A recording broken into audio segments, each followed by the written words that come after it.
Selamat pagi, salam sejahtera untuk kita semua. Perkenalkan, nama saya Peter Jolus Bahatolok dengan NIM 190388201096. Di video kali ini saya akan membahas tentang landasan neurologis bahasa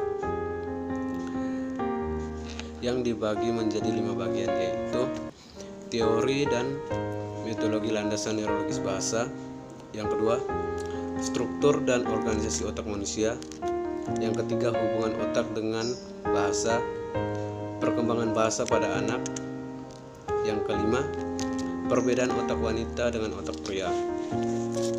Yang pertama adalah teori dan metodologi landasan neurologis bahasa, yaitu faktor penting dalam penguasaan bahasa adalah faktor neurologis, yakni ikatan antara otak manusia dengan hubungan bahasa. Landasan neurologis bahasa inilah yang mampu menjawab bahwa manusia memiliki kemampuan berbahasa, tetapi tidak dengan hewan.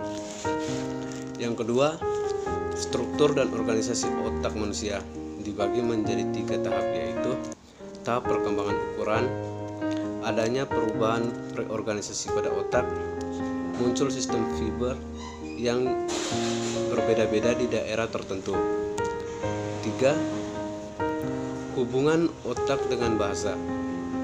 Dari struktur serta organisasi otak manusia memang peranan sangat penting dalam berbahasa.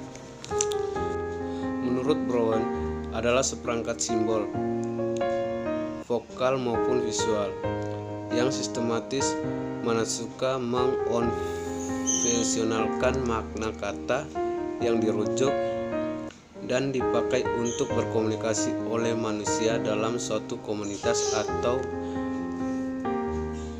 budaya bicara yang dikuasai oleh semua orang dalam cerita yang sama. Setelah diterima, dicerna, diolah, maka bunyi-bunyi bahasa tadi dikirim ke daerah mimik untuk diinterpretasikan, dan di daerah inilah bunyi-bunyi bahasa tadi dipilih menjadi suku kata, frase, klausa, dan akhirnya kalimat. Yang keempat, perkembangan bahasa pada anak. Perkembangan bahasa merupakan salah satu mata rantai pertumbuhan anak. Selain perkembangan lain, perkembangan masalah pencernaan visomotor merupakan gabungan fungsi pemeliharaan dan motorik halus serta perkembangan sosial. Yang kelima, perbedaan otak wanita dan otak pria. Yang pertama, otak wanita lebih seimbang. Penggunaan otak kiri dan otak kanan secara serentak membuat wanita dewasa lebih lincah dalam sosial verbal dibandingkan dengan pria.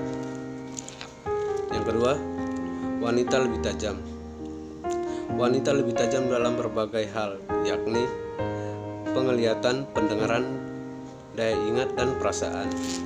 Yang terakhir, wanita awet dan selektif. Otak pria mengerut lebih cepat daripada otak wanita.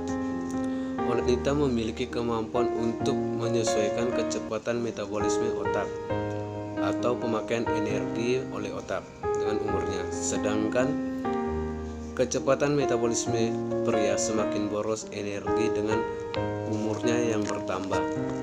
Mungkin itu saja yang dapat saya sampaikan pada video kali ini mengenai landasan neurologis bahasa.